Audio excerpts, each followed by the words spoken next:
स्वराज्य र मेलमिलाप, लेखक केशव प्रसाद चौलागाई, 7औं संस्करण 2077 साल। लेखकीय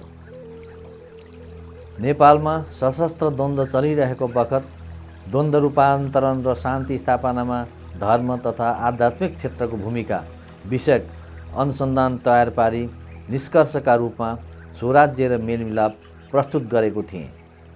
तत्कालीन नेकपा माओवादीद्वारा राज्य सत्ता प्राप्त गर्ने उद्देश्यले सञ्चालित सशस्त्र सङ्घर्षलाई समाधान गर्न युद्ध र हिंसाको स्थानमा मेलमिलापकै बाटो उपयुक्त ठहराए अनुरूप सबै धार्मिक समुदायको पहलमा अन्तर्धार्मिक परिषद नेपालको गठन गरी स्वराज्य र मेलमिलापका लागि आजसम्म प्रयत्नशील नै रहेको छु। माओवादी सशस्त्र द्वन्द्व भारतसँगको सहयोग पश्चात 12 बुँदे दिल्ली सम्झौता हुँदै 2062-63 को जनआन्दोलन मार्फत टुङ्गिन पुग्यो। तत्पश्चात सुरु भएको राजनीतिक परिवर्तन प्रथम संविधान सभाको गठन र विघटन पश्चात पुनः दोस्रो संविधान सभाको गठन पश्चात अघि बढिरहेको छ। प्रथम संविधान सभाको विघटन हुनुको कारणमाथि आज पनि विस्तृत छलफल र सहमति बन्न नसकिरहेको अवस्थामा स्वराज्य र मेलमिलापलाई सर्वमान्य सिद्धान्त र तरिकाका रूपमा प्रस्तुत गर्दै यो पुस्तिका तयार गरिएको हो। राज्यको पुनर्संरचनादेखि शासकीय स्वरूपसम्मको व्यवस्था निर्कोल गर्दा अपनाउनु पर्ने सिद्धान्त र मेलमिलाप जस्तो उपयुक्त माध्यमलाई स्थापित गराउन सबै राजनीतिक दल, संविधान सभा सदस्य तथा नागरिक समाजलाई सहज बनोस् भन्ने हाम्रो ध्येय रहेको छ। भारतीय स्वतन्त्रता सङ्ग्राममा महात्मा गान्धीद्वारा प्रचारित स्वराज्य र नेपालका बीपी कोइरालाद्वारा प्रतिपादित मेलमिलापलाई धार्मिक तथा सांस्कृतिक अवधारणा अनुरूप नेपालमा सुरु गरिएको अवस्थामा निश्चय पनि नवीन र मौलिक अवधारणाका रूपमा स्वीकार गर्न गाह्रो नपर्ला। जातीय आधारमा राज्यको पुनर्संरचनादेखि एक मधेस प्रदेश तथा लिम्बुवान खुम्बुवानसम्मको आन्दोलनलाई व्यवस्थापन गर्दै सबैले आफ्नो ठान्ने राज्य व्यवस्थाको ग्यारेन्टी गर्न सैद्धान्तिक रूपमा स्वराज्य र मेलमिलापले सहयोग पुर्याउन सक्नेछ। आन्तरिक सुरक्षादेखि क्षेत्रीय सुरक्षासम्मको संवेदनशीलतालाई सम्बोधन गर्न स्वराज्य र मेलमिलापले सहयोग पुर्याउने देखिन्छ। स्वराज्य र मेलमिलाप निरन्तर चलिरहने साझा आन्दोलन भएकोले अहिंसात्मक ढङ्गले परिवर्तन ल्याउन सक्ने विश्वासिलो आन्दोलन पनि हो। यो सामाजिक न्याय र विकासका लागि खबरदारी गर्ने आन्दोलन भएकोले छाया सरकारका रूपमा पनि काम गरी समाजलाई सेवा पुर्याउन सक्दछ। समयमा सर्वमान्य संविधान र भविष्यमा सशक्त खबरदारी आन्दोलनका रूपमा स्थापित हुने स्वराज्य र मेलमिलाप सबै नेपालीको बोली र भावना बन्न सकोस् भनी पुस्तिकाका रूपमा जनसमक्ष ल्याएको हो। 21औं शताब्दीको विकास र प्रविधिको युगमा द्वन्द्व र झगडामा नअल्मली छिमेकी भारत र चीनको प्रगतिबाट शिक्षा र सहयोग लिँदै जनता र मुलुकको हितमा अघि बढ्ने प्रेरणा र अवसर यस अभियानले उपलब्ध गराउनेछ भन्ने ठानेको छु। वयम राष्ट्रिय जागृयमा पुरोहिता, राष्ट्रका लागि जागृत भई अगुवा बनौँ भन्ने वैदिक उद्घोषलाई साकार रूप र नेतृत्व स्वराज्य र मेलमिलाप अभियानले प्रदान गर्नेछ। राष्ट्रलाई सर्वोपरि ठान्ने हाम्रो संस्कृति र ज्ञानलाई व्यवहारमा उतार्न यस सिद्धान्त र अभियानले मद्दत गर्नेछ। नेतृत्व र अवसरबाट वञ्चित रहँदै आएका मातृशक्तिहरूको सहभागिता राज्यको हरेक क्षेत्रमा बढेर जानेछ। यत्र नारेस्तु पूज्यन्ते रमन्ते तत्र देवता, जहाँ नारीको सम्मान हुन्छ त्यहाँ देवता पनि खुसी हुन्छन् भन्ने धार्मिक मान्यतालाई हृदयङ्गम गर्दै संयुक्त राष्ट्रसङ्घ सुरक्षा परिषदको प्रस्ताव 1325 अनुरूप मुलुकको शान्ति प्रक्रियामा समेत महिला सहभागिताको सुनिश्चितता स्वराज्य र मेलमिलापमा हुनेछ भन्ने आशा गर्दछौँ। 5औं संस्करणसम्ममा पुग्दा मुलुकलाई छुट्याउने सीके राउतको मधेस स्वराज आन्दोलन सरकारसँग 11 बुँदे सहमत गरी अखण्डताको सम्मान र रक्षा गर्न स्थितिमा पुगेको अवस्थाले स्वराज्य र मेलमिलापको सार्थकता प्रमाणित भएको छ। स्वराज्य मेलमिलाप सचिवालयको अवधारणा अनुरूप अगाडि बढिरहेको यो अभियान नागरिक अभियानको रूपमा दिगो शान्ति र समृद्धिमा निर्णायक बन्दै गएकोमा खुसी लागेको छ। केशव प्रसाद चौलागाई।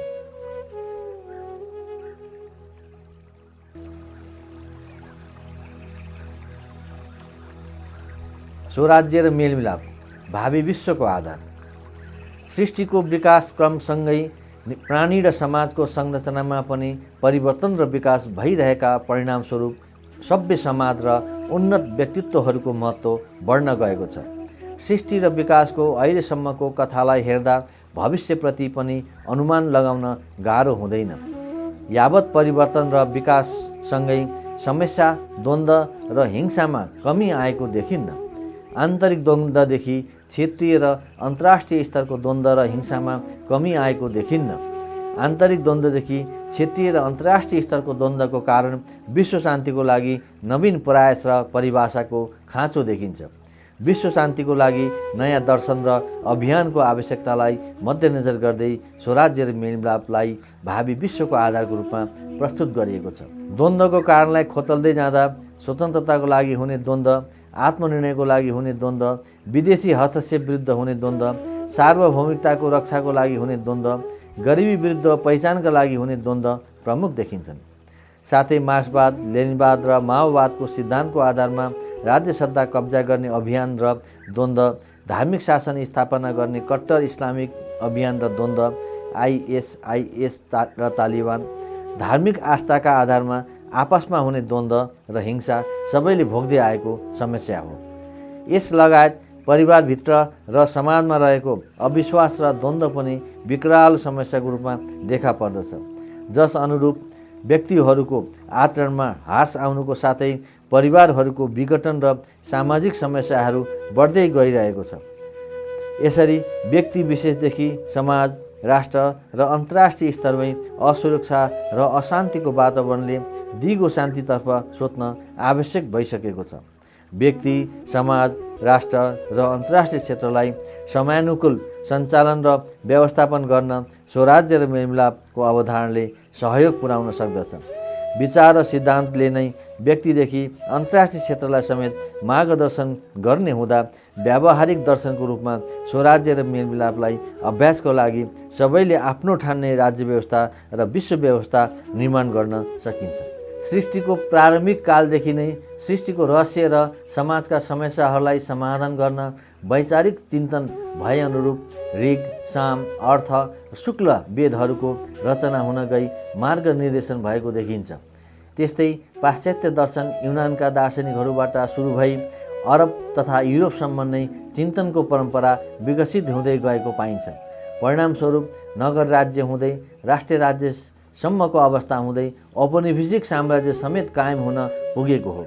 यस क्रममा राज्य र शासनमाथि धर्मको प्रभाव र नियन्त्रणले औपनिवेशिक अभियानलाई टेवा पुर्याउनुको साथै धर्माधिकारीहरूको शासनमाथिको नियन्त्रणले सारा युरोपमा विद्रोहको स्थिति पैदा गरायो। स्वतन्त्रता प्रेमी जनताको सङ्घर्षले औपनिवेशिक शासकहरू परास्त हुनुको साथै धार्मिक स्वतन्त्रताको आन्दोलनले पोप र चर्चहरूको शासनमाथिको हस्तक्षेपलाई परास्त पार्न सकेको हो।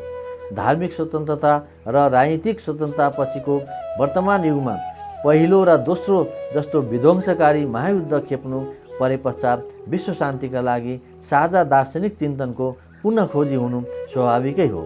हालसम्म उपलब्ध भएको चिन्तन परम्परालाई पुनर्व्याख्या वा नयाँ खोज गरिनुपर्ने हो भनेर सोच्दा पुराना र नयाँ खोजहरूलाई संयोजन गरेर इमान्दारीपूर्वक आत्मसात गर्दा पुग्ने देखिन्छ। तसर्थ प्राचीन दार्शनिक चिन्तन परम्परा र आधुनिक वैज्ञानिक खोजलाई क्रमानुसार संयोजन गर्दा नवीन अभियानको सुरुवात हुने देखिन्छ। स्वराज्य र मेलमिलाप यही भावना र प्रयासको उपज हो।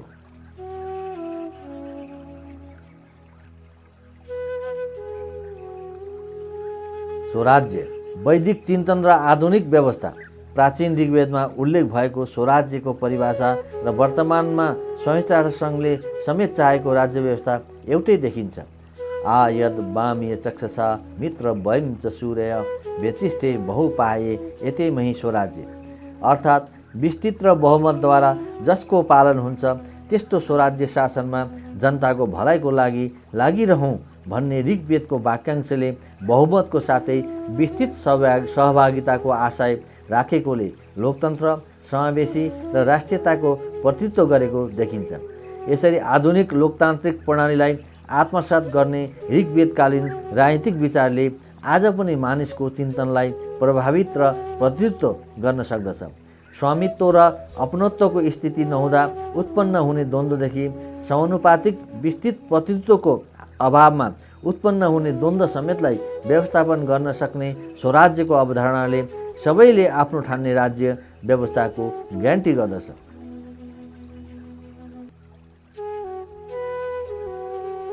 स्वराज्य र ऐतिहासिकता।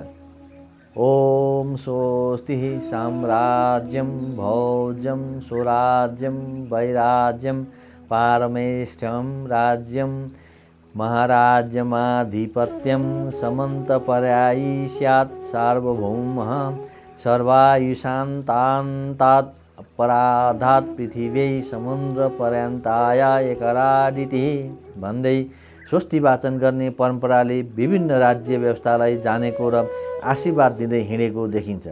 साथै असुरराज वृत्तासुरलाई हराएर देवराज इन्द्रले स्थापना गरेको प्रथम राज्यलाई स्वराज्यको रूपमा लिएको पाइन्छ।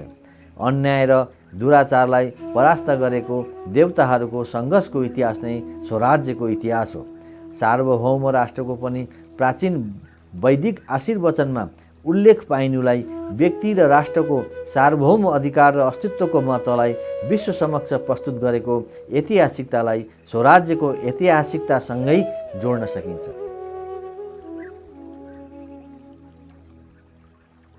स्वराज्य र गान्धी। भारतलाई ब्रिटिस उपनिवेशबाट स्वतन्त्र तुल्याउने मोहनदास करमचन्द गान्धीले अहिंसात्मक आन्दोलनद्वारा जनतामा जागरण ल्याउन स्वराजको नारा दिएका थिए। औपनिवेशिक दासताबाट स्वतन्त्रता प्राप्त गर्न स्वराजको अवधारणाले सबैको हृदयलाई छुन सकेकोले देशभक्तिको आन्दोलन स्वतन्त्रतामा रूपान्तरण हुन सफल भयो। आज भारतमा भ्रष्टाचार लगायत कुशासन विरुद्धमा लक्षित भए अनुरूप सधैँ वैचारिक बहसमा आइरहन्छ। आज पनि स्वराजको वैचारिक उचाइले भारतमा महत्त्व पाइरहेको छ। अहिंसाको माध्यमबाट स्वतन्त्रताको आन्दोलनलाई सफल पार्न सकेकोले आज पर्यन्त गान्धी दर्शन जीवन्त हुन सकेको छ। अहिंसात्मक मार्गबाट स्वराज प्राप्ति गरेको गान्धीको जन्मदिनलाई संयुक्त राष्ट्रसङ्घले अन्तर्राष्ट्रिय अहिंसा दिवसको रूपमा मनाउँदै आएको छ। दोस्रो विश्वयुद्ध पश्चात स्थापना भएको संयुक्त राष्ट्रसङ्घले विश्व व्यवस्थातर्फ सबैको प्रयासलाई केन्द्रित गर्दै विभिन्न समयमा विभिन्न प्रस्तावहरू पारित गरेर सबै राष्ट्रलाई बाध्यकारी बनाउँदै लगिरहेको छ। मानव अधिकारको संरक्षणका लागि मानव अधिकार घोषणापत्र सन् 1948, महिला हिंसा विरुद्ध प्रस्ताव, धार्मिक स्वतन्त्रता ग्यारेन्टी सम्बन्धी प्रस्ताव, सबै खाले विभेद विरुद्धको प्रस्ताव, अन्य यी सबै प्रस्ताव र व्यवस्थाहरू स्वराज्यको स्थापनातर्फ लक्षित देखिन्छन्। हरेक व्यक्तिको हित रक्षादेखि राज्यहरू बीचको समस्या समाधान गरी शान्ति स्थापना गर्न संयुक्त राष्ट्रसङ्घको प्रस्ताव र व्यवस्थाहरूको इमान्दारीपूर्वक पालना गराउनु पर्ने स्वराज्यको कार्यक्रम हो। वास्तवमा स्वराज्य नै विश्व व्यवस्थाको सैद्धान्तिक आधार हो। स्वराज्य एक पवित्र शब्द हो भन्ने मान्यता राख्ने महात्मा गान्धी अङ्ग्रेजी शब्द इन्डिपेन्डेन्स, यसको अर्थ सबै प्रकारका मर्यादाहरूबाट मुक्त निरङ्कुश स्वतन्त्रता या स्वतन्त्रता बुझाउँदछ। त्यो अर्थ स्वराज्यमा छैन भन्नुहुन्छ। यो एक वैदिक शब्द हो, यसको अर्थ आत्मशासन र आत्मसंयम हो भन्नुहुन्छ।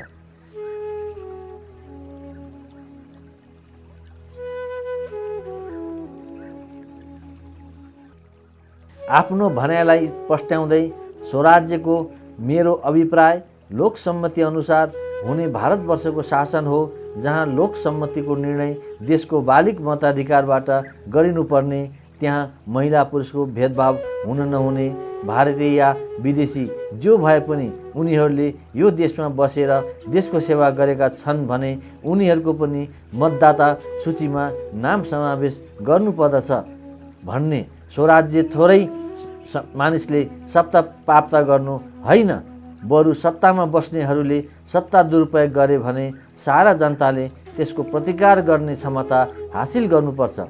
अर्को शब्दमा स्वराज्य जनतामा यो ज्ञान उत्पन्न गरेर प्राप्त गर्न सकिन्छ कि सत्ता कब्जा गर्ने र नियन्त्रण गर्ने क्षमता उनीहरूमा छ भन्नुहुन्छ। स्वराज्य आखिर हाम्रै आन्तरिक शक्तिमा निर्भर गर्दछ। र ठुला ठुला शक्तिसँग जुझ्न सक्ने क्षमता उत्पन्न गर्दछ। वास्तवमा भन्ने हो भने त्यस्तो स्वराज्य जसलाई प्राप्त गर्न अनवरत प्रयत्न र बचाइराख्नका लागि सतत जागृतिको आवश्यकता नै पर्दैन भने स्वराज्य भन्ने लायक पनि छैन। जस्तो तपाईँलाई थाहै पनि छ कि र मैले भन्दै पनि आएको छु कि महिला तथा पुरुषको विशाल समूहको राजनीतिक स्वराज्य एक व्यक्तिको अलग अलग स्वराज्यभन्दा कुनै ज्यादा राम्रो चिज होइन। त्यसैले यसलाई प्राप्त गर्ने तरिका त्यही हो जो एक व्यक्तिको आत्म स्वराज्यमा आत्मसंयमको छ। यसरी स्वराज्यको विषयमा चिन्तन गरिरहने महात्मा गान्धी आफ्नो ज्ञान र आस्थालाई स्वराज्यको माध्यमबाट प्रकाशित गर्नुहुन्छ। स्वराज्यको अर्थ हो सरकारी नियन्त्रणबाट मुक्त हुनका लागि लगातार प्रयास गर्नु, त्यो चाहे विदेशी सरकार होस् वा स्वदेशी। यदि स्वराज्य प्राप्त भयो भने पनि मानिसले आफ्नो जीवनका सानाभन्दा साना कुरालाई निरूपण गर्नका लागि सरकारको मुख ताक्न थाल्यो भने त्यस्तो स्वराज्य सरकार कुनै कामको हुँदैन। India of my dream, Mahatma Gandhi. अनुवादक मधुसूदन पाण्डे, बिएन पुस्तक संसार, विक्रम सम्वत 2070, पृष्ठ 8। आत्मनिर्भरता र स्वाभिमानलाई स्वराज्यको अवधारणा अनुरूप बुझाउने उहाँको उपरोक्त उद्गार हरेक कालमा उपयोगी देखिन्छ। स्वराज्यको रक्षा त्यहाँ मात्र हुन सक्छ जहाँ देशको भलाइलाई मात्र महत्त्व दिइन्छ, व्यक्तिगत लाभ या अन्य चिजमाथि महत्त्व दिँदैन। स्वराज्यको अर्थ देशका बहुसंख्यक जनताको शासन हो, जहाँको बहुसंख्यक जनता नीतिभ्रष्ट हुन्छन् या स्वार्थी हुन्छन्। त्यही अराजकताको स्थिति उत्पन्न हुन्छ भन्दै देशभक्तिको महत्त्वलाई उजागर गर्नु भएको छ। हाम्रो सपनाको स्वराज्यमा जाति या धर्मका आधारमा भेदभाव गरिने छैन, न त त्यहाँ शिक्षित धर्मानहरूका लागि एकाधिपत्य नै हुनेछ। त्यो स्वराज्य सबैको लागि, सबैको कल्याणको लागि हुनेछ। सबैको गणनामा किसानहरू त आउने नै छन्, लुला लङ्गडा अन्धा र भोकै मर्ने लाखौँ करोडौँ मजदुर समेत आउनेछन्। भन्नु सबै खाले विभेदको विरुद्ध लड्नु हो, साथै तल्ला वर्गका मजदुर किसानको हितमा उभिनु हो। कसैको भनाइ के पनि छ भने भारतीय स्वराज्य त ज्यादा सङ्ख्या भएका अर्थात् हिन्दूहरूको राज्य हुनेछ। योभन्दा गलत मान्यता अर्को हुनै सक्दैन। यदि यो सत्य सिद्ध भएछ भने आफ्नो प्रति म के भन्छु भने म त्यस्तो स्वराज्य अस्वीकार गर्नेछु र सारा शक्ति लगाएर त्यसको विरोध गर्नेछु। मेरो लागि हिन्दू स्वराज्यको अर्थ सबैको राज्य र न्यायको राज्य हो। यस्तो स्पष्ट विचारले स्वराज्य अल्पसङ्ख्यकहरू समेतको राज्यको रूपमा देखिन्छ। यदि स्वराज्यको अर्थ हामी सभ्य बन्नु र हाम्रो सभ्यतालाई अझ बढी शुद्ध र परिष्कृत बनाउनु हुँदैन थियो भने त्यसको कुनै मूल्य नै हुँदैन थियो। हाम्रो सभ्यताको मूल तत्त्व नै यो हो कि हामी आफ्नो कामलाई, त्यो चाहे निजी होस् या सार्वजनिक, सर्वोच्च स्थान दिन्छौँ। सभ्य र परिष्कृत विचारको रूपमा स्वराज्यलाई बुझाउन सहायक यस वचनले सभ्य व्यक्तिहरूको आकर्षण स्वराज्यप्रति बढेर आउँदछ। पूर्ण स्वराज्यको आशय के हो भने त्यो जति राजाका लागि हुनेछ त्यत्तिकै किसानका लागि हुनेछ, जति धनी जमिनदारका लागि हुनेछ त्यति नै भूमिहीन जोताहाका लागि हुनेछ, जति हिन्दूहरूको लागि हुनेछ त्यत्तिकै मुसलमानका लागि हुनेछ। त्यहाँ जातिपाती धर्मको भेदभाव रहने छैन। यसरी पूर्ण स्वराज्यको कल्पना गर्ने महात्मा गान्धी धनी र गरिब सबैका लागि समान व्यवहारको अपेक्षा राख्दछन्। स्वराज्यको शब्दको अर्थ स्वयं त्यो प्राप्तिको साधन अर्थात् सत्य र अहिंसाको पालनाका लागि प्रतिबद्धता हो। यसले कसैलाई बढी स्वराज्य र कसैलाई कम, कसैलाई लाभकारी र कसैलाई हानिकारक स्वराज्यको सम्मानलाई अन्त गरिदिन्छ। सत्य र अहिंसा स्वराज्यको साधन र साध्यको रूपमा देखिन्छ। शान्तिपूर्ण रूपान्तरणका लागि शान्तिपूर्ण तरिका नै अपनाउनु पर्नेतर्फ इङ्गित गर्दछ। मेरो सपनाको स्वराज्य त गरिबको स्वराज्य हो। जीवनका जति पनि आवश्यकताको उपयोग राजा महाराजा र धनाढ्य व्यक्तिहरूले गर्दछ त्यो तिमीलाई पनि सुलभ हुनुपर्दछ। यसमा भेदभाव हुन पाउने छैन। तर यसको अर्थ यो होइन कि हामीले उनीहरूकै जस्तो महल पाउनेछौँ। सुखी जीवनका लागि महलको कुनै आवश्यकता छैन। मलाई महलमा लगेर राखियो भने म आत्तिन्छु त जीवनका सामान्य सुविधा चाहिँ अवश्य मिल्नु पर्दछ, जसको उपयोग धनी मानिसहरू गर्दछन्। मलाई यो कुरामा बिल्कुलै सन्देह छैन कि हाम्रो स्वराज्य तबसम्म पूर्ण हुने छैन जबसम्म सबैलाई यावत सुविधाहरू उपलब्ध गराउन सकिँदैन।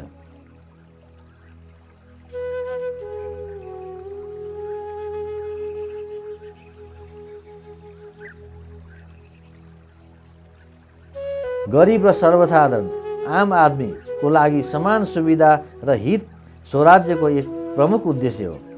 पूर्ण स्वराज्यको मेरो कल्पना अन्य देशहरूसँग कुनै पनि सम्बन्ध नै नराख्नु भन्ने होइन, बरु स्वस्थ र गम्भीर किसिमको स्वतन्त्रता हो। मेरो राष्ट्रप्रेम अग्रतर छ। यसमा कुनै पनि राष्ट्रलाई क्षति पुर्याउने सम्भावना छैन। कानुनी सिद्धान्त वास्तवमा नैतिक सिद्धान्त नै हो। आफ्नो सम्पत्तिको उपयोग यसरी गर कि छरछिमेकीलाई हानि नपुगोस्। यो कानुनी सिद्धान्तले सनातन सत्यलाई प्रकट गर्दछ र त्यसमा पूर्ण आश्वस्त छु। सबै राष्ट्रसँगको सम्बन्ध र हस्तक्षेपलाई बुझाउने उहाँको विचारले विश्व सम्बन्धका लागि आधार प्रदान गर्दछ। यो सब कुरो यसमा निर्भर गर्दछ कि पूर्ण स्वराज्यको हाम्रो आशय के हो र त्यसबाट हामीले के पाउन चाहन्छौँ। यदि हाम्रो आशय जनतामा जागृति ल्याउनु हो भने हामीले राम्रोसँग के बुझ्नु जरुरी छ भने सारा संसारको विरोधको सामना गरेर पनि आफ्नो उद्देश्य पूर्तिका लागि प्रयास जारी नै राख्ने योग्यता हुनुपर्दछ। यदि पूर्ण स्वराज्यद्वारा हामीले मेलमिलाप, भित्री र बाहिरी आक्रमणबाट सुरक्षा र जनताको आर्थिक स्थितिमा उत्तरोत्तर सुधार चाहन्छौँ भने हामी आफ्नो उद्देश्य राजनीतिक सत्ता जसको हातमा छ उनीहरूमाथि आफ्नो सिधा प्रभाव जमाएर सिद्ध गर्न सक्छौँ। वास्तवमा यही नै स्वराज्य मेलमिलाप अभियानको कार्यदिशा हो। यसै अनुरूप नेपालमा हाम्रो अगुवाईमा कार्य भइरहेको छ। स्वराज्यको मेरो कल्पनाको विषयमा कसैले कुनै पनि गलत सोच राख्नु पर्दैन। मेरो स्वराज्यको अर्थ विदेशी नियन्त्रणबाट पूर्ण मुक्ति र पूर्ण आर्थिक स्वतन्त्रता हो। यसका अन्य दुई उद्देश्य पनि छन्। एउटा हो नैतिक र सामाजिक उद्देश्य र अर्को हो धर्म। यहाँ धर्म शब्दको सर्वोच्च अर्थ अभिष्ट हो, जसमा हिन्दू, इस्लाम, इसाई सबै धर्मको समावेश हुन्छ, तर त्यो यी सबैभन्दा उच्च छ। यसलाई हामी स्वराज्यको समचतुर्भुज भन्न सक्छौँ। यदि यसको एउटा पनि कोण विषम भयो भने त्यसको रूप नै विकृत हुनेछ। यसरी अन्तर्धार्मिक अभियानको महत्त्वलाई स्वराज्यको समचतुर्भुजको रूपमा स्थापित गराउन खोजिएको छ। मेरो कल्पनाको स्वराज्य तब मात्र आउनेछ जब मेरो मनमा आफ्नो स्वराज्य सत्य र अहिंसा जस्ता शुद्ध साधनबाट मात्र प्राप्त गर्न सकिन्छ भन्ने भावना राम्रोसँग बस्दछ। वास्तविक लोकसत्ता या जनताको स्वराज्य कहिले पनि असत्यमय र हिंसक माध्यमबाट आउन सक्दैन। कुरा स्पष्ट र सिधा छ। यस असत्यमय र हिंसक उपायको प्रयोग गरियो भने त्यसको स्वाभाविक परिणाम यो हुनेछ कि सारा विरोध या त विरोधीहरूलाई दमन गरेर या उनीहरूको समूल नष्ट गरी समाप्त हुनेछ। यस्तो स्थितिमा वैयक्तिक स्वतन्त्रताको रक्षा हुन सक्दैन। वैधानिक स्वतन्त्रता प्रकट गर्ने फुर्सद केवल विशुद्ध अहिंसामा आधारित शासनमा मात्र मिल्न सक्दछ। वैयक्तिक स्वतन्त्रता र वैधानिक स्वतन्त्रताको ग्यारेन्टी गर्ने सिद्धान्तको रूपमा स्वराज्यलाई सबैको हृदयमा स्थापित गराउने प्रयास गरिएको छ।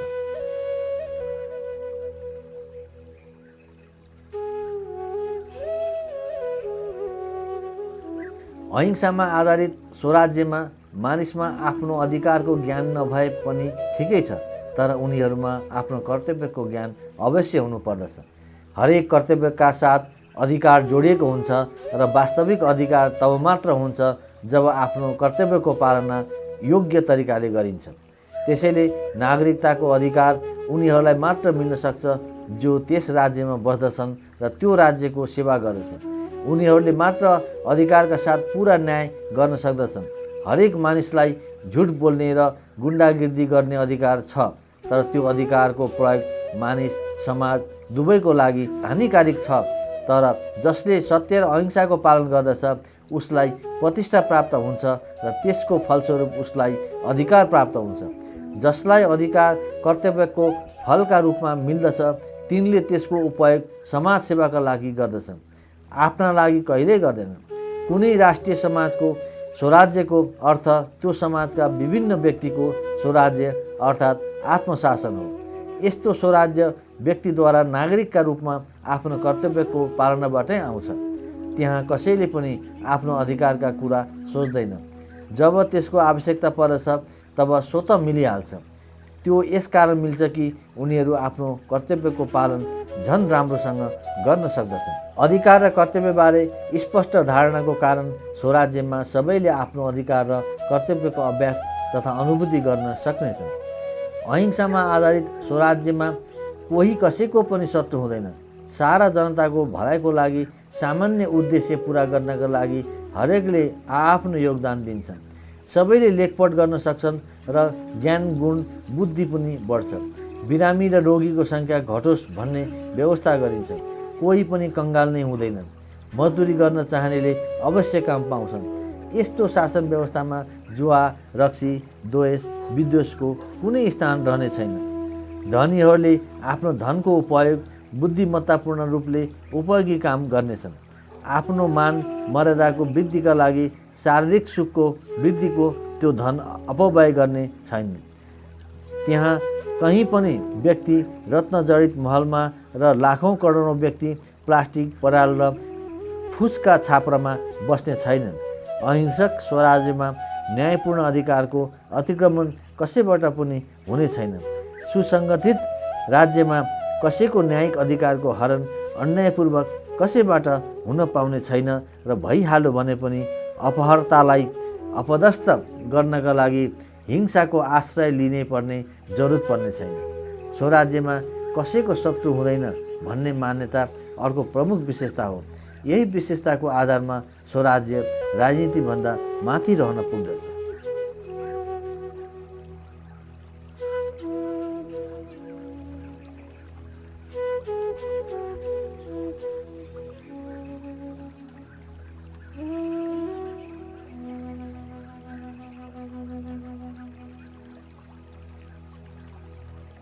स्वराज्य र द्वन्द्व व्यवस्थापन।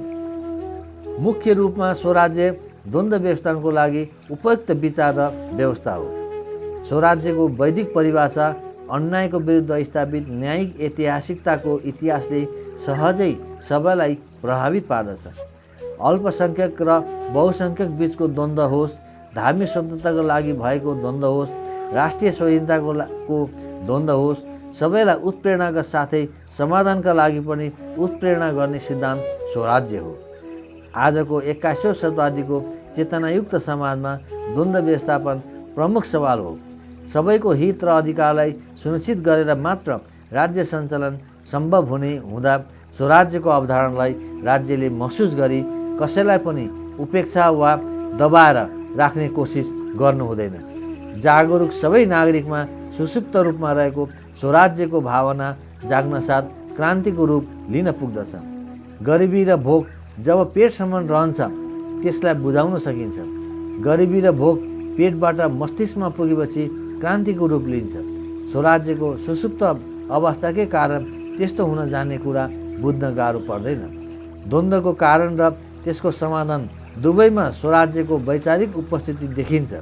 अग्निको प्रयोग खाना पकाउने कार्यदेखि घर जलाउने समेत प्रमुख कारक भए झैँ स्वराज्य पनि त्यही रूपमा देखिन्छ।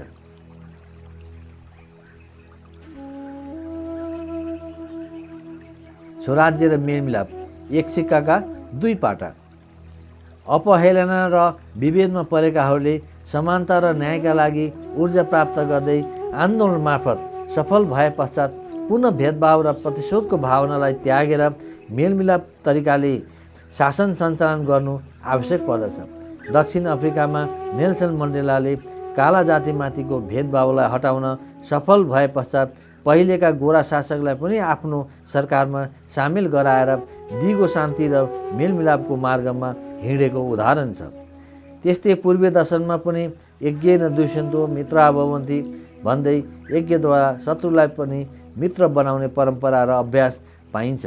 यसरी स्वतन्त्रताको प्राप्तिसँगै मेलमिलापपूर्वक अघि बढ्नु स्वराज्यको विशेषता हो। मेलमिलापको अभावमा स्वराज्य पूर्ण हुन नसक्ने भएकोले दुवैलाई सँगसँगै अघि बढाउनु पर्दछ। यसै आधारमा स्वराज्य र मेलमिलाप भावी विश्वको आधार बन्न सक्नेछ भनिएको हो।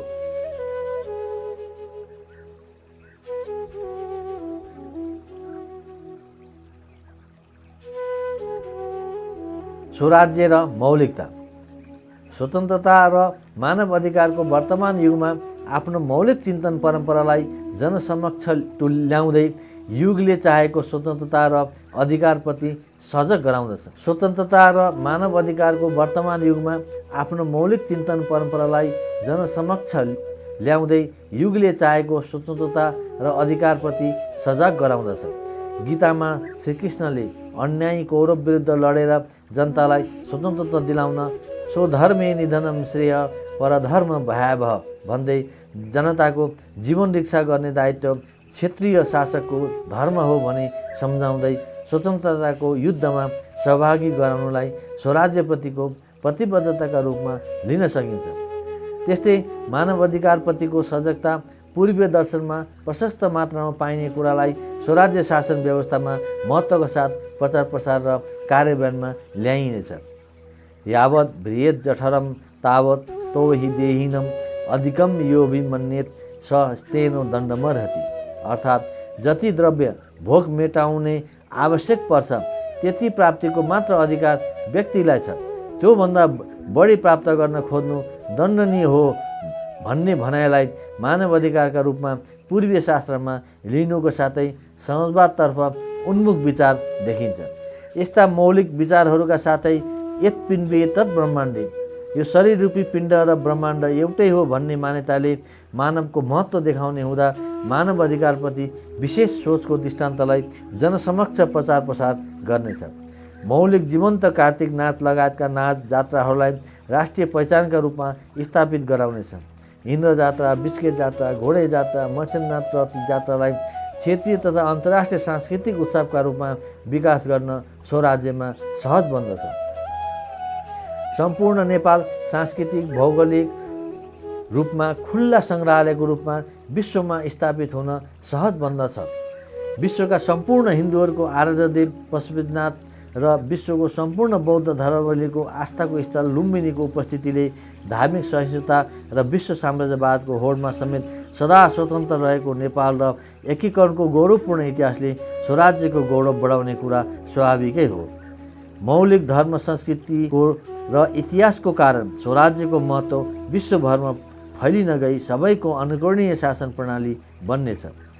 हिन्दू बौद्ध संस्कृतिको निर्माण गर्दै लुम्बिनी, पशुपति, जनकपुर, स्वयम्भू, बौद्धनाथ, बोधगया, कुशीनगर, सारनाथ, काशी, मानसरोवरलाई संयुक्त आस्था स्थलको रूपमा विकास गरी मौलिक परम्पराको उत्थान गरिनेछ। नेपाल, भारत र चीनलाई सांस्कृतिक रूपले जोड्दै नवीन मौलिक क्षेत्रीय संस्कृतिको विकास स्वराज्यमा हुने।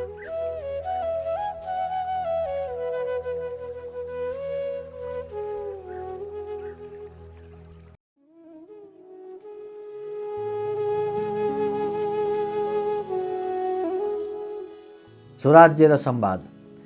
आजको राज्य व्यवस्थालाई वर्गीकरण गर्दा धार्मिक शास्त्रका आधारमा मार्क्सवाद, लेनिनवाद र माओवादको आधारमा र संवादको आधारमा वर्गीकरण गर्न सकिन्छ। Japan society of humanistic anthropology association. विभिन्न धर्म संस्कृतिको अस्तित्व भएको स्थानमा एक धर्मको शासन घोषित गरिँदा अन्यमाथि अन्याय हुन्छ। बहुविचार र स्वतन्त्रताको युगमा मार्क्सवाद, लेनिनवाद र माओवादको नाउँमा एकदलीय शासन व्यवस्थाले अधिनायकत्वको प्रतिनिधित्व गर्दछ। यस्तो अवस्थामा संवादमा विश्वास राख्ने शासन व्यवस्थाको रूपमा स्वराज्य सबैको स्वीकार्य र स्वतन्त्रता सहितको शासन व्यवस्थाको रूपमा स्थापित हुनेछ। वाद प्रतिवादको दृष्टिकोणलाई पूर्वीय दर्शनमा वादे वादे जायते तत्त्वबोध भन्ने मान्यताका साथै 6 प्रकारको दर्शन र चार्वाक दर्शनलाई समेत महत्त्वका साथ चर्चामा ल्याउने परम्परा संवादको परम्परा हो। त्यस्तै युनानी दार्शनिक एलियाका जेनोदेखि कान्ट र हेगेलसम्मको चिन्तन परम्परा संवादको परम्परा हो, जस अनुसार थेसिस एन्टिथेसिसबाट सेन्थिसिसको अवस्था आउँदछ। यस विकासक्रमलाई प्राकृतिक नियमअनुसार अन्तस्करण र विवेकलाई समेत महत्त्व दिँदै सत्यको आधारमा निर्णयमा पुग्ने अभ्यास स्वराज्यमा हुन्छ।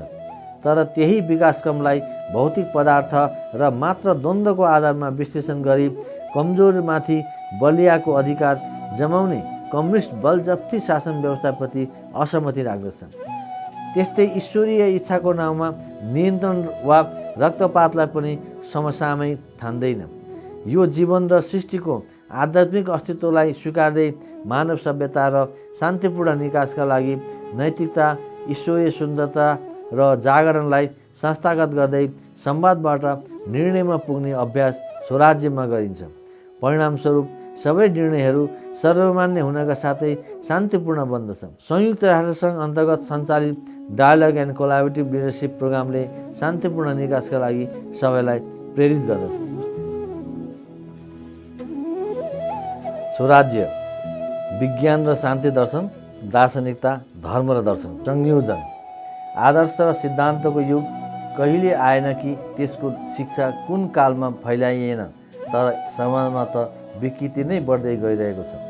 ठुला ठुला महात्माहरू सबै कालमा सर्वत्र नै भए, ठुला सम्राट पनि भए, त समाज त तह लागेन। अहिलेको युगमा धेरै अनियन्त्रित भइसकेको छ। वेद, गीता, बाइबल, कुरानका पुस्तक कति सङ्ख्यामा छापिन्छन्। संसारको जनसङ्ख्याको अनुपात त्यसले नागेको होला। ती सबै धर्मग्रन्थमा राम्रा कुरा मात्र लेखिएका छन्। शिक्षाको त विस्तार भयो, तर सभ्यताको विस्तार भएन। स्वराज्य र मिलनाप, राजेश्वर देवकोटाको भूमिकाबाट प्रकाशिका मैना चौलागे। यस्तो विचार आज सर्वत्र पाइनाले धर्म, विज्ञान र दर्शनलाई संयोजन गरी नयाँ दर्शनको रूपमा फिलोसफी अफ पिस अस्तित्वमा आएको छ। Japan society of humanistic anthropology एसोसिएसनले तयार पारेको फिलोसफी अफ पिसलाई स्वराज्यमा आत्मसात गरिनेछ। मानवको दैनिक जीवन सफल पार्न अभ्यासमा आएको धर्म विभिन्न कालखण्डमा आफै समस्याको कारण बन्नुको साथै नास्तिकहरूको लागि घृणाको सिद्धान्त बनेको छ। मानवहरूको कार्यलाई सहज बनाउन विकास भएको विज्ञान मानव र सृष्टिकै विनाशकारी माध्यमको रूपमा आणविक अस्त्रहरूको जापानमा भएको प्रहार पश्चात चिन्ताको कारण बनेको छ। दार्शनिक चिन्तनले पनि मानवहरूलाई अनुशासित र नियन्त्रण गर्न नसकिरहेको बेला विज्ञान, धर्म र दर्शनलाई आवश्यक संयोजन गरी सृष्टिको वैज्ञानिक व्याख्या र व्यक्ति तथा प्राणीहरूको आध्यात्मिक अस्तित्व समेतलाई पस्ट्याउँदै हिंसावादी र जबरजस्तीका सैद्धान्तिक अवधारणाबाट संसारलाई मुक्त गराउने उद्देश्य राखेको फिलोसफी अफ पिसलाई स्वराज्यमा महत्त्वका साथ शिक्षा दिइनेछ। अहिंसा, परमो धर्म मान्यता राख्ने पूर्वीय दर्शन शान्ति दर्शन नै भएकोले सबै शान्ति दर्शनलाई केन्द्रबिन्दुमा राखेर अध्ययन र अभ्यास गराइनेछ। बुद्धको शिक्षालाई शान्ति दर्शनको रूपमा स्थापित गराउन लुम्बिनी विश्वविद्यालय तथा लुम्बिनी क्षेत्र विकास कोष मार्फत विशेष अभियान चालिनेछ।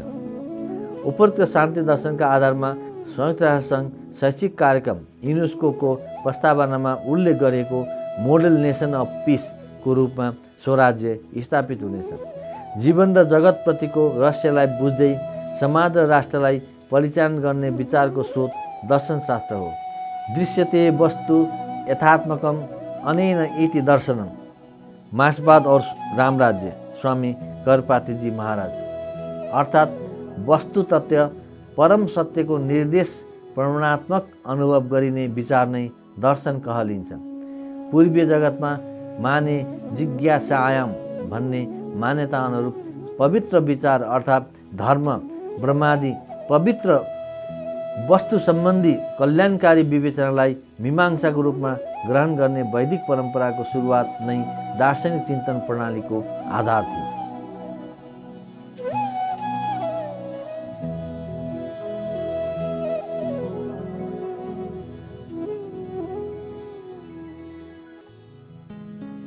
स्वराज्य र राजनीति। न तोहम कामये राज्यम न स्वर्ग न पुनर्भवम कामये दुःख तप्तानम प्राणी नामर्थ नाशनम। न त राज्य सत्ता सुख वैभवको चाह छ मलाई, न त स्वर्ग र जन्म जन्मान्तरको आशा छ मलाई। केवल दीन दुखी प्राणी, बोट वनस्पतिको भलाइ मेरो अन्तश्चेतले सधैँ यही हराउँछ मलाई। अर्थात् न त मलाई राज्यको लालसा छ न त स्वर्ग पुनर्जन्मको नै। सम्पूर्ण दुःखबाट प्राणीहरूले त्राण पाउन सकुन् भन्ने एकमात्र कामना गर्दछु भन्ने भावनालाई राजनीतिक आदर्शका रूपमा स्वराज्यमा आत्मसात गरिनेछ। स्वराज्यमा कोही कसैको शत्रु नहुने हुँदा गरिब दीन दुखीहरूको सेवालाई नै प्राथमिकतामा राखी कार्य गरिन्छ। महात्मा गान्धीका स्वराज्य सम्बन्धी अवधारणालाई समेत आत्मसात गर्दै राजनीति सञ्चालन गर्नाले राजनीति एक अर्कालाई परास्त गर्ने खेल बन्नुको साटो सेवा र सहकार्यको नीति बन्न पुग्दछ। गाली गलौजको परम्पराको साटो सकारात्मक आलोचना र सुझावको परम्परा बन्न पुग्नेछ। राष्ट्रवादका साथै अन्तर्राष्ट्रिय भाइचाराको विकास भएर जानेछ। विश्वका सबै धर्मग्रन्थ, प्रविधि र दर्शनशास्त्रको अध्ययन, अध्यापन र अभ्यासले रूपान्तरित भई कार्यकर्ता र जनतालाई सकारात्मक परिणामका लागि सहयोग र निर्देशन दिइरहनेछ। सत्ता पक्ष र प्रतिपक्षबीच स्वस्थ प्रतिस्पर्धाका कारण विकास र सेवामा गतिरोध उत्पन्न हुनुको साटो गतिशीलता देखिनेछ। संवादको महत्त्वलाई अङ्गीकार गर्नाले संसद वादे वादे जायते तत्त्वबोधको अभ्यास गर्ने अनुकूल स्थल बन्नेछ।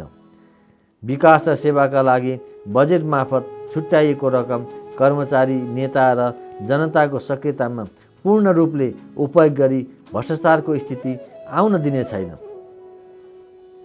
यावत् बृहत् जठरम तावत् स्तौहि देहिनम अधिकम योभिमन्येत सस्तेन दण्डमरति। अर्थात् जति द्रव्य भोक मेटाउन आवश्यक पर्छ त्यति प्राप्तिको मात्र अधिकार व्यक्तिलाई छ। त्योभन्दा बढी प्राप्त गर्न खोज्नु दण्डनीय हो भन्ने भागवतको भनाइलाई उजागर गर्दै लोक कल्याणकारी कार्यका लागि व्यावसायिक क्षेत्र र जनतालाई प्रोत्साहित गरिन्छ। साथै राज्य र जनताबाट अनुचित लाभ लिई धन सङ्ग्रह गर्ने नेता र कर्मचारीहरूलाई पनि सम्झाउनुको साथै दण्डनीय बनाइनेछ। राजनीतिप्रति साधारण जनतामा रहेको नकारात्मक धारणा बदलिनुको साथै आशा र विश्वासको आधार बन्नेछ। निर्वाचन प्रणालीमा रहेको त्रुटि र गलत प्रतिस्पर्धात्मक स्थितिले उत्पन्न गराउने द्वेष तथा खर्चिलोपनलाई हटाउनेछ। वसुधैव कुटुम्बकमको उदार भावना अनुरूप छिमेकी तथा विश्वका अन्य देशसँग सम्बन्ध बढाइनेछ।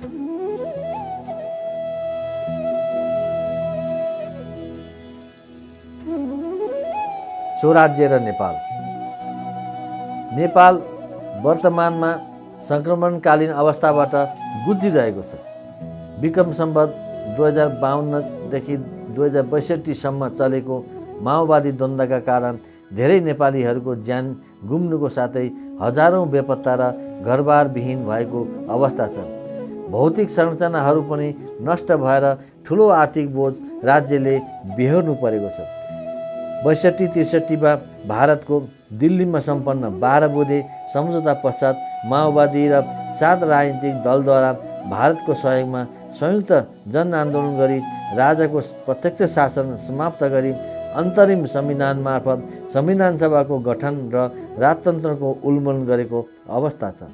प्रथम संविधान सभाले आफ्नो 2 वर्ष कार्यकालमा अर्को 2 वर्ष थप्दा समेत संविधान लेख्न नसकी विघटन गर्नु परेको घटनाले पुनः दोस्रो संविधान सभाले पनि संविधान लेख्न सक्ला कि नसक्ला भनी संशय रहेको अवस्था थियो। तथापि बन्छ भने आशावादी हुने सम्भावना छ।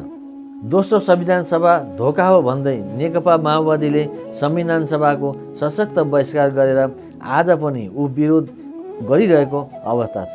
संघीयता, धर्मनिरपेक्षता र गणतन्त्रको व्यवस्थापन गर्न नसकेको अवस्थामा विविध 6 प्रकारको हिंसा हुने सम्भावना देखिन्छ।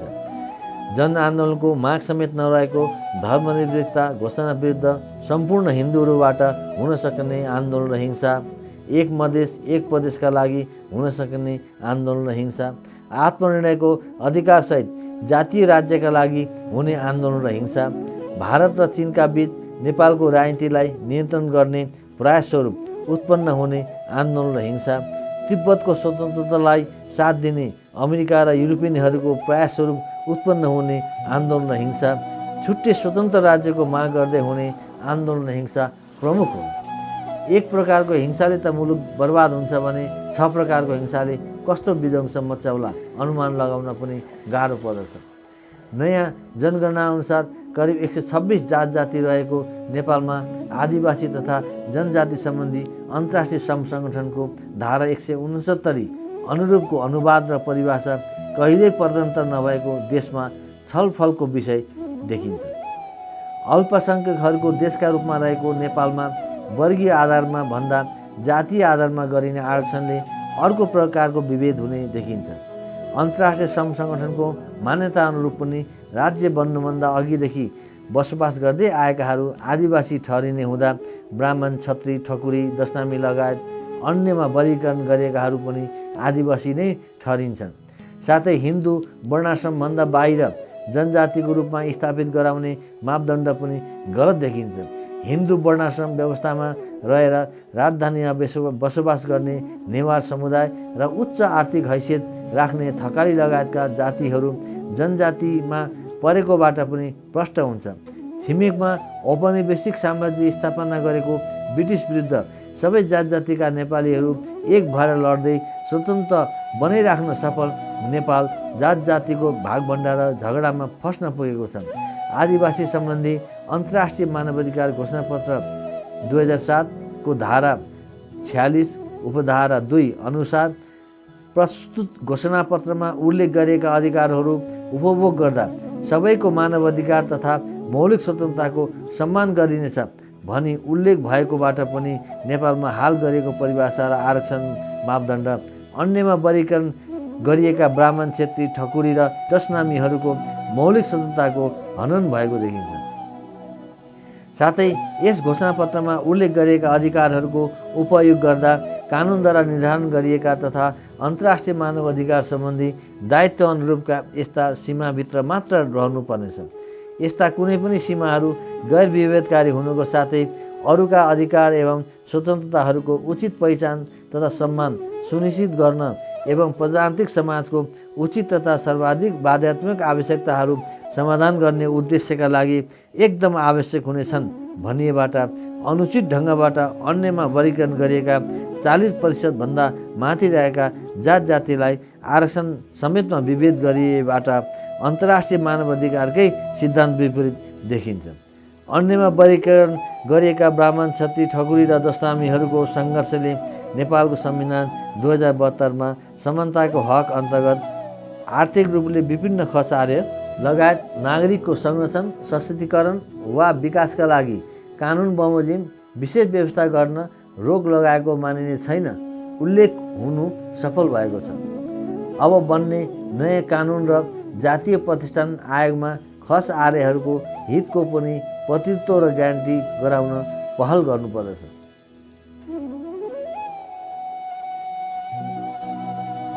आदिवासी तथा जनजाति अलग विषय भए पनि अङ्ग्रेजीबाट नेपालीमा अनुवाद गर्दा आदिवासी जनजाति भनी एउटै बनाएर भ्रम सिर्जना गरेको देखिन्छ।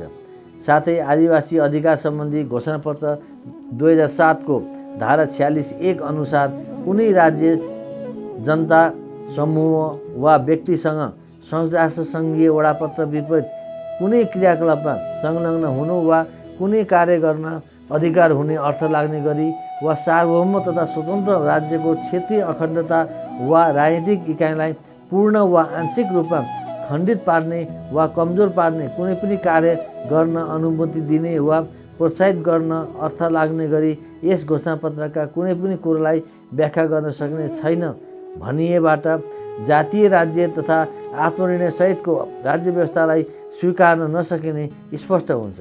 यस्तो अवस्थामा अन्तर्राष्ट्रिय मानवाधिकार घोषणापत्रको आशय अनुरूपको स्वराज्य र मिलमिलापको मौलिक नेपाली मान्यता अनुरूप समाजको रूपान्तरण गर्न सहज बन्दछ। धार्मिक स्वतन्त्रता र धर्म परिवर्तनका बारेमा पनि ठुलो भ्रम रहेको पाइन्छ। संयुक्त राष्ट्रसङ्घीय प्रावधान अनुरूप पनि धार्मिक तथा सांस्कृतिक स्वतन्त्रताको लागि राइट टु प्रोपागेट शब्दको प्रयोग गरेको पाइन्छ, जस अनुसार आफूले मानिआएको धर्म संस्कृतिबारे मान्न पाउनु जनाउँछ, न कि खुल्लम खुल्ला साइनबोर्ड टाँगेर धर्म परिवर्तन गराउनु। लोभ लालचका वा करकापमा धर्म परिवर्तन गराउनलाई कसैले पनि जायज ठहराउँदैन। Right to religion freedom and कन्साइन्सको संवैधानिक प्रावधानले धार्मिक स्वतन्त्रताको ग्यारेन्टी गर्ने हुँदा धर्मनिरपेक्षता पनि सही व्यवस्था होइन। धार्मिक स्वतन्त्रताको अभ्यास अन्तर्धार्मिक अभ्यासबाट सहज हुने हुँदा अन्तर्धार्मिक अभियानलाई समुदायका माझमा पुर्याउँदै धर्मनिरपेक्षताको अनावश्यक द्वन्द्व निम्ताउने बसबाट मुक्त गराउन स्वराज्यमा सम्भव हुन्छ। यस्ता अहम नीतिगत मुद्दाहरूलाई संवाद, तर्क र अन्तर्राष्ट्रिय अभ्यासका आधारमा टुङ्ग्याउनुका साथै व्यावहारिक कार्ययोजना मार्फत स्वराज्य र मेलमिलापतर्फ राज्यलाई अग्रसर गराइनेछ।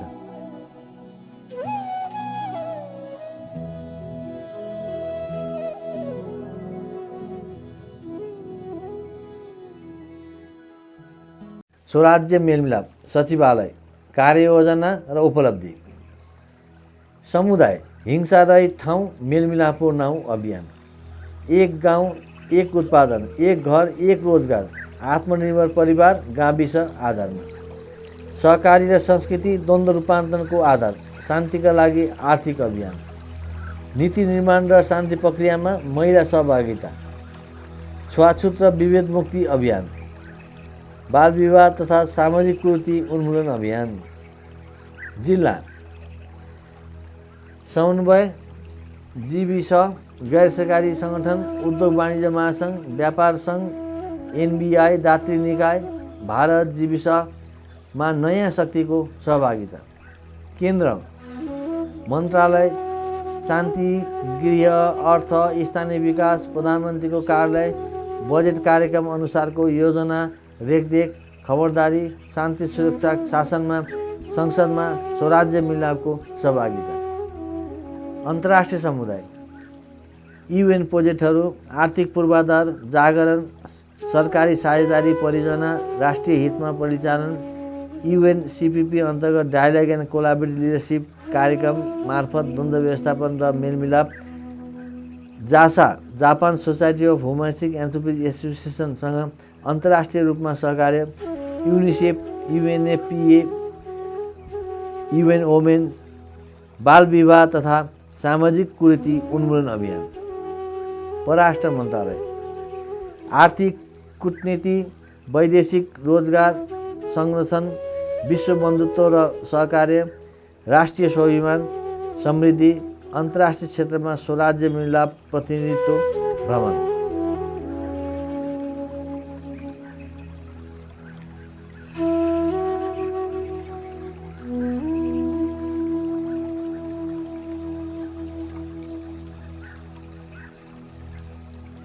नयाँ अभियान र सरकारी वार्षिक कार्यक्रमसँगको तालमेलबाट प्रथम 5 वर्षमा प्राप्त हुने परिणाम। 1. लोड सेडिङ समाप्त हुने। 2. वैदेशिक रोजगार विस्तार हुनुको साथै सुरक्षित हुनेछ। 3. स्वराज्यको वृद्धि भई रेमिटेन्सको उपयोग उत्पादनमा भई स्वरोजगारको थप सिर्जना हुनेछ। 4. युवाहरूको श्रम नेपालमै उपयोग हुन गई परिवार, समाज तथा राष्ट्र बलियो रहिरहन्छ। 5. युवा स्वरोजगार कोष, लोकसेवा आयोग, निजी क्षेत्रले उपलब्ध गराउने रोजगारीलाई उपयुक्त व्यक्ति उपलब्ध गराउने। 6. अन्तर्राष्ट्रिय विश्वविद्यालयमा अध्ययन गर्ने नेपालीहरूलाई नेपालमै रोजगारका लागि अवसर प्रदान गर्ने। 7. अन्तर्राष्ट्रिय श्रम बजारमा दक्ष कामदारहरूलाई पठाउँदै बढी लाभ दिलाउन श्रम सहचारी मार्फत कार्य गरिनेछ। 8. महिलाहरूलाई स्वदेशमै रोजगारी तथा स्वरोजगारको व्यवस्था गर्न सकिनेछ। 9. शिक्षा क्षेत्रमा लगानी तथा गुणस्तरको वृद्धि गरी विदेश अध्ययनमा जानुपर्ने बाध्यता समाप्त हुनेछ। 10. शान्ति शिक्षा, हिन्दू बौद्ध सर्किटको निर्माण र विश्वविद्यालयमा शान्ति शिक्षा अध्ययन अध्यापन हुनेछ। विश्वका विद्वानहरू समेत अध्ययन गर्ने स्कुलका रूपमा विकास हुनेछ। 11. खेलाडीहरूको सुविधा तथा सम्मान वृद्धि हुनेछ। 12. राष्ट्रिय उद्योगहरू ऊर्जा तथा श्रमिक सहयोगको कारण नाफामा सञ्चालित हुनेछन्। 13. राष्ट्र सेवक कर्मचारीहरूको सहयोग र इमान्दारिताको कारण प्रशासन चुस्त र पारदर्शी बन्न गई भ्रष्टाचार न्यून भइजानेछ। 14. सेना लगायतका सुरक्षाकर्मीहरूमा राष्ट्रप्रेमको भावनाले सहयोगको वातावरण बन्नेछ। 15. शिक्षा स्वास्थ्यमा जनताको पहुँच बढ्नेछ। 16 राजस्वमा उच्चतम वृद्धि भई परनिर्भरता घट्दै जानेछ। 17 गैर आवासीय तथा नेपाली जनताको पुँजीले ठुलो जलविद्युत आयोजना सम्भव हुनेछ। 18 विदेशी लगानी बढ्न गई राजस्व तथा रोजगारको वृद्धि हुनेछ। 19 कृषिमा आधुनिकीकरण साथै पशुपालनको वृद्धि भई तरकारी दही दुधमा आत्मनिर्भर हुनेछ। 20 राजनीतिमा भन्दा उत्पादन र विकासमा युवाहरूको चासो र अवधारणा बढ्न गई गलत राजनीति स्वतः हराउन जानेछ। 21 कानुनी शासन स्थापित हुनेछ। 22 अन्ततः स्वराज्य मिलनाको अनुभव सबैले लाभसाथ गर्नेछन्। 21 कानुनी शासन स्थापित हुनेछ। 22 अन्ततः स्वराज्य र मिलनापको अनुभव सबैले लाभका साथ प्राप्त गर्नेछन्। 23 आर्यवर्त र द्वन्द्व रूपान्तरको अवधारणालाई व्यावहारिक रूपमा सफल बनाउनेछ। 24 क्षेत्रीय सुरक्षा शान्ति र विकासको लागि महत्त्वपूर्ण अवधारणा र कार्यक्रम बन्नेछ। 25 नेपाल भारतको संयुक्त कार्यक्रमको रूपमा पनि अगाडि बढाउन सकिनेछ। 26 महाभूकम्पपछिको पुनर्निर्माणमा जागृति र आत्मविश्वास बढाउँदै दिगो निर्माण र विकास सहज हुनेछ। 27 विश्वमा बढ्दो तापक्रमलाई रोक्न religious initiative for climate change and world peace विषय कार्यपत्र अनुरूप जनजागरणको कार्यक्रम थालनी गरिनेछ। 28 द्वन्द्व रूपान्तरण र शान्ति स्थापनामा धर्म तथा आध्यात्मिक क्षेत्रको भूमिका विषय अनुसन्धानको आधारमा राष्ट्रिय तथा अन्तर्राष्ट्रिय क्षेत्रमा कार्यक्रमहरूको आयोजना गरिनेछ। सत्यमेव लोके सत्य धर्म सदासित सत्य मूलानि सर्वाणि सत्यान्नास्ति परम पदम। अर्थात् जगतमा सत्य नै ईश्वर हुन् र सत्यको आधारमा धर्म स्थित छ। सत्य नै सबैको मूल हो र सत्यभन्दा अर्को उत्तम मार्ग छैन भन्ने यथार्थलाई ईश्वरवादी र अनिश्वरवादी सबैले आत्मसात गर्न थालेछ। अस्तु।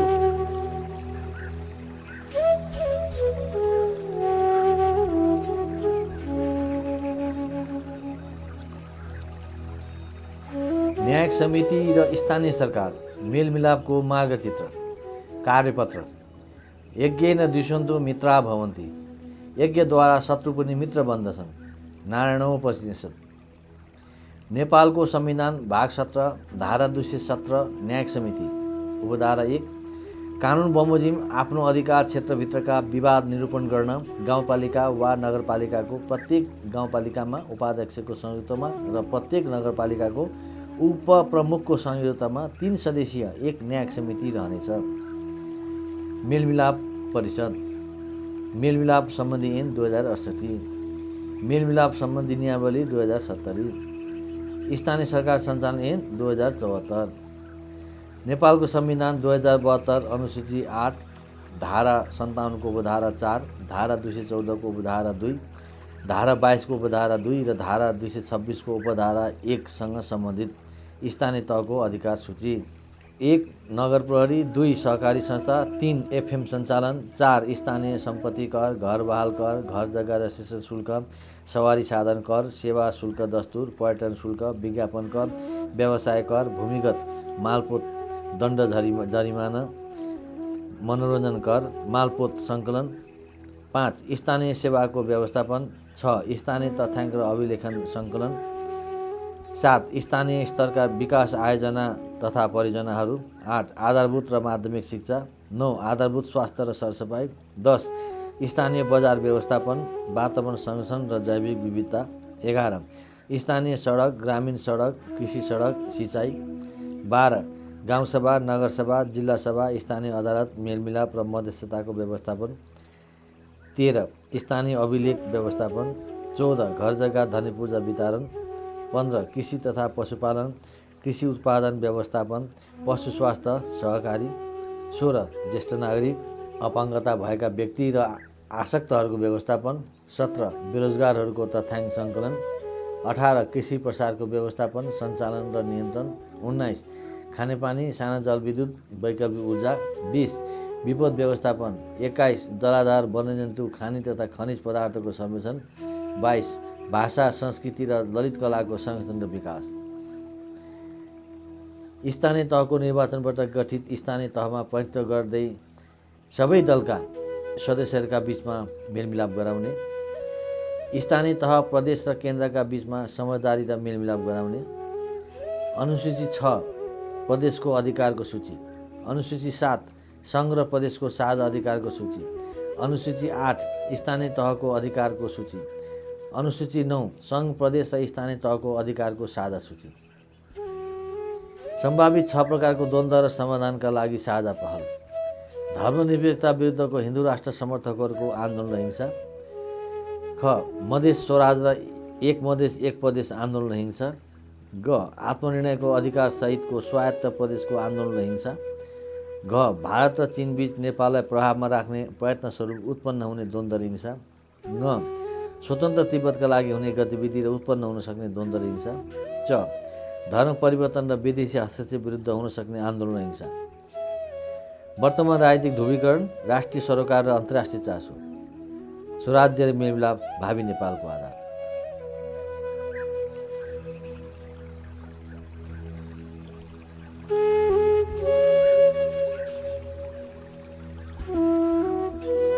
स्थानीय सरकार, संवैधानिक व्यवस्था र लोकतान्त्रिक अवधारणा।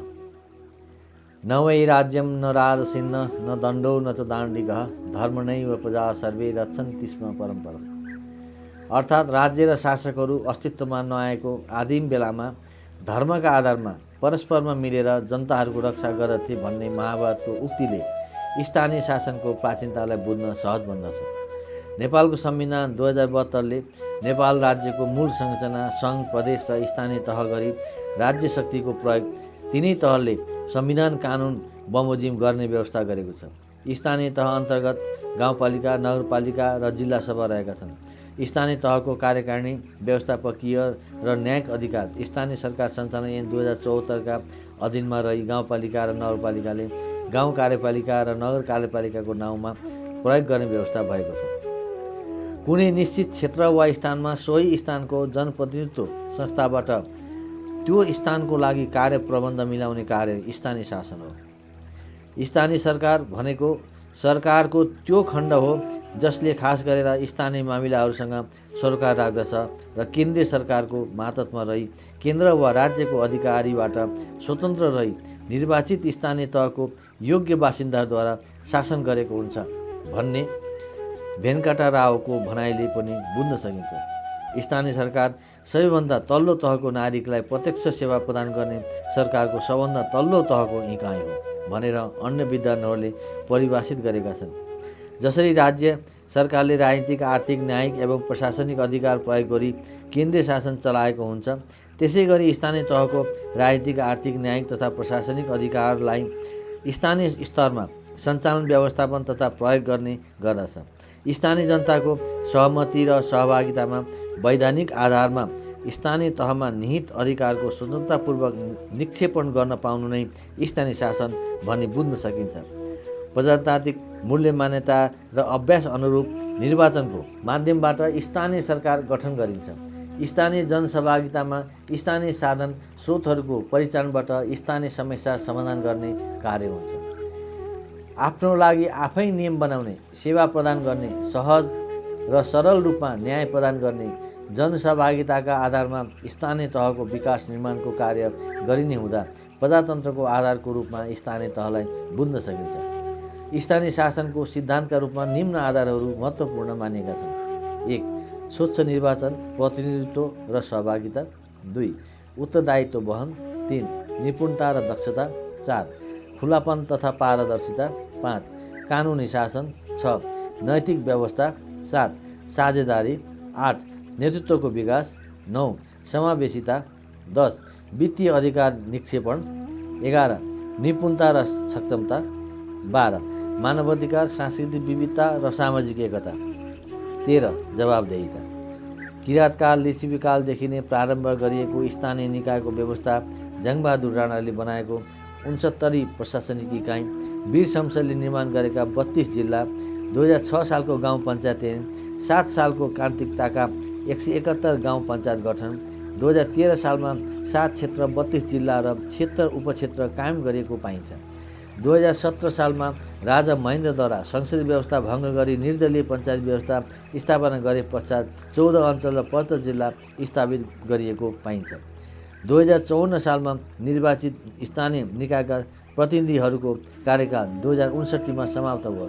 तत्पश्चात माओवादी द्वन्द्वका कारण प्रतिनिधिविहीन स्थानीय तह नेपालको संविधान 2072 लागू भए पश्चात नेपाल सरकार मन्त्रीपरिषदको 2073 फागुन 22 को स्थानीय तह पुनः संरचना सम्बन्धी निर्णय फागुन 27 मा राजपत्रमा प्रकाशित भएपछि स्थानीय तहको व्यवस्था लागू भएको हो। नेपालको संविधान 2072 को भाग 20 धारा 232 उपधारा 1 मा सङ्घ प्रदेश र स्थानीय तह बीचको सम्बन्ध सहकारिता सहअस्तित्व र समन्वयको सिद्धान्तमा आधारित हुनेछ भनेकोबाट स्वराज्य र मेलमिलापको मार्गचित्रलाई अंगीकार गर्न खोजेको देखिन्छ। आयद मामे चक्षसा मित्र वयम च सूर्य व्यचिष्टे बहुपाए यतेमै स्वराज्य, अर्थात् विस्तृत र बहुमतद्वारा जसको पालन हुन्छ त्यस्तो स्वराज्य शासनमा जनताको भलाइको लागि लागिरहँ भन्ने ऋग्वेदको भनाइले प्रजातन्त्र, राष्ट्रियता र समावेशितालाई सम्बोधन गर्दै संविधानले परिकल्पना गरेको सहकारिता, सहअस्तित्व र समन्वयको आदर्शलाई सफल बनाउन मद्दत गर्दछ।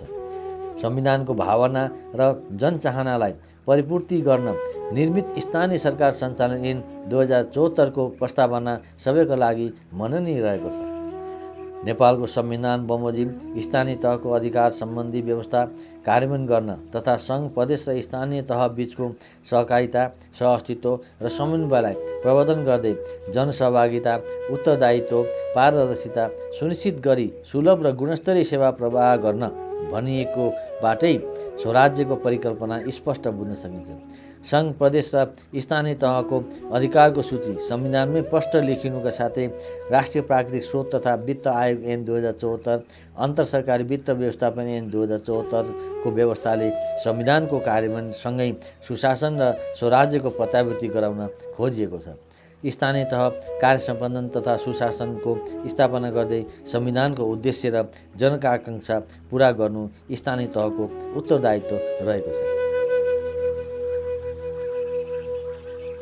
संघीयता र लोकतन्त्र सम्वर्धनमा वित्त आयोग। पृष्ठभूमि: नेपालको संविधान 2072 र राष्ट्रिय प्राकृतिक स्रोत तथा वित्त आयोग। राष्ट्रिय प्राकृतिक स्रोत तथा वित्त आयोग ऐन 2074, अन्तरसरकारी वित्त व्यवस्थापन ऐन 2074, स्थानीय सरकार सञ्चालन ऐन 2074 सम्बन्धित परिच्छेदहरू, समपूरक अनुदान सम्बन्धी कार्यविधि 2075, विशेष अनुदान सम्बन्धी 2075। संघीयता एक परिचय: राजनीतिक संघीयता, वित्तीय संघीयता, नेपाली संघीयता, सहकारिता, सहअस्तित्व र समन्वयको सिद्धान्तमा आधारित संघीयता।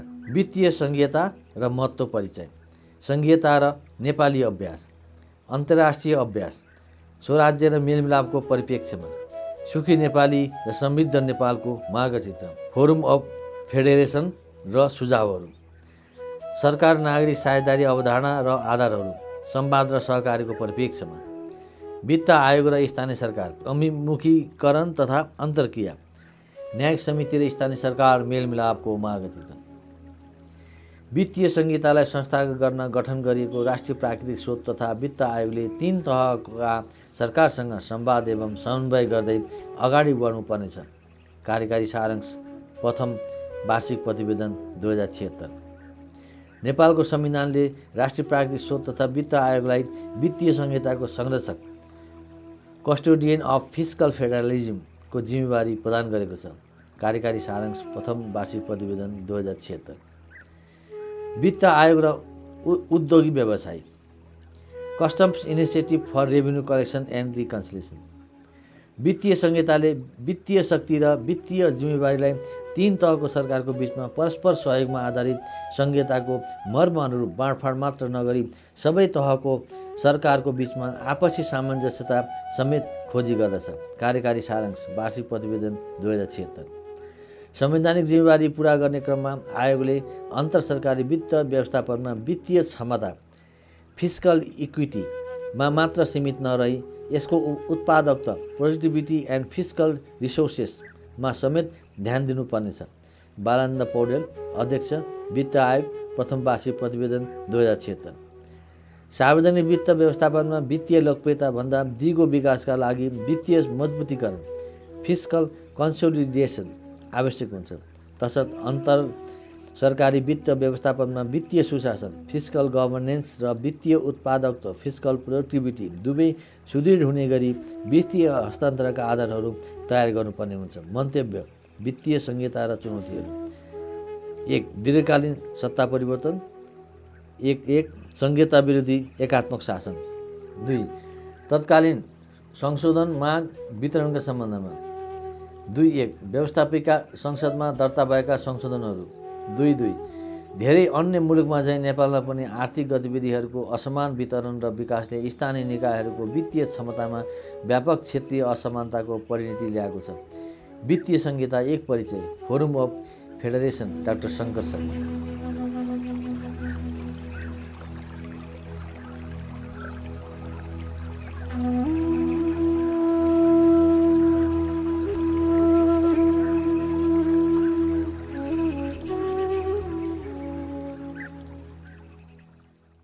स्थानीय तह कार्य सम्पादन र सुशासन। स्थानीय सरकार सञ्चालन ऐन 2074 र धारा 106(1)(6) अनुसारको सशक्तिकरण कार्यक्रम। वित्तीय संहिताको सफल कार्यान्वयन र स्थानीय सरकार। सशर्त अनुदान, समानीकरण अनुदान, समपूरक अनुदान, विशेष अनुदान, रोयल्टी। प्रान्तीय सरकार र सङ्घसँगको सम्बन्ध र समन्वय। 3 सिद्धान्त: सहकारिता, सहअस्तित्व र समन्वय। राष्ट्रिय योजना आयोग वित्तीय संहिता इकाइ। अर्थ मन्त्रालय र वित्त आयोगसँगको समन्वय सहकार्य। व्यवस्थापिका संसद प्रतिनिधि सभा, राष्ट्रिय सभा, सम्बन्धित समितिसँगको समन्वय। आन्तरिक स्रोत परिचालन, अपचालन र उत्तरदायित्व। निजामती ऐन संशोधित र कर्मचारीहरूको दायित्व। सङ्घ, प्रान्त र स्थानीय तहबीच सहमति, समन्वय र उत्तरदायित्वको सन्दर्भमा। स्थानीय तह परिचालन ऐन 2074 र प्रमुख प्रशासकीय अधिकृतको दायित्व। सांसद विकास कोष र योजनाहरू। जीविसको सँगको समन्वय सम्बन्धमा। विकास, निर्माण र समृद्धिको मापन कार्यक्रम। अध्ययन, अनुसन्धान, विश्लेषण। गापा, नपा, नीति कार्यक्रम, सङ्घीय बजेट, नीति तथा कार्यक्रम, आर्थिक समीक्षा। प्रतिक्रिया, जनगुनासो समाधान, सार्वजनिक सुनवाई। अन्य कार्यक्रमहरू। 1. न्यायिक समिति इजलास। 2. सम्पदा, संस्कृति र समृद्धि। 3. जातीय छुवाछुत उन्मूलन र समानतामुखी समाज, न्यायपूर्ण समाजको निर्माण। 4. संस्कृति, स्वराज्य र समाजवाद। 5. सहकारी र समृद्धि। 6. योजना तथा कार्यक्रमहरूको अनुगमन तथा सुपरिवेक्षण, उपभोक्ता समिति संरक्षण, गैर सरकारी संस्थाहरूको क्रियाकलापहरूको समन्वय। अन्य उपलब्धि: संहिताको सफल कार्यान्वयनमा स्थानीय सरकारको योगदान, कार्यदक्षता प्रमाणित हुने। विकेन्द्रीकरण, प्रजातन्त्र, सुशासन र समृद्धिको आधारशिला स्थानीय सरकार बन्ने, प्रमाणित हुने। वित्त आयोग, प्रान्तीय सरकार र स्थानीय सरकारबीच समन्वय र सहमतिद्वारा संविधानको सफल कार्यान्वयन। विवरण, रिपोर्टिङ, प्रसारण। धन्यवाद।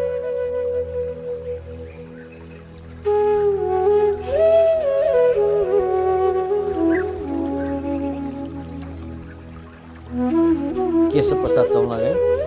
जन्म विक्रम सम्वत 2016 अषाढ 20। जन्मस्थान विराटनगर मोरङ। शिक्षा BA। सम्पर्क Imadol 4 Lalitpur. Phone number 9851024472। Email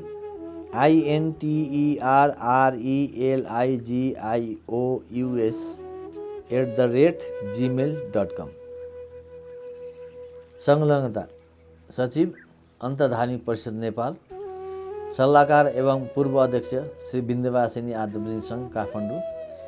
कार्य समिति सदस्य नेपाल चरखा प्रचारक गान्धी तुलसी स्मारक महागुठी, काठमाडौँ। सल्लाहकार चौलागाई प्रतिष्ठान, नेपाल। संस्थापक अध्यक्ष महिला हिंसा विरुद्ध अन्तर्धार्मिक राष्ट्रिय सञ्जाल। Research member Japan society of humanistic anthropology association, Tokyo, Japan.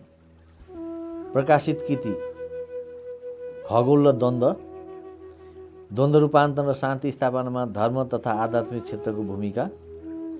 स्वराज्य र मेलमिलाप 1, स्वराज्य र मेलमिलाप 2, मुक्तिनाथदेखि सुवर्णभूमिसम्म, हाम्रो सम्पदा, संयुक्त लेखन।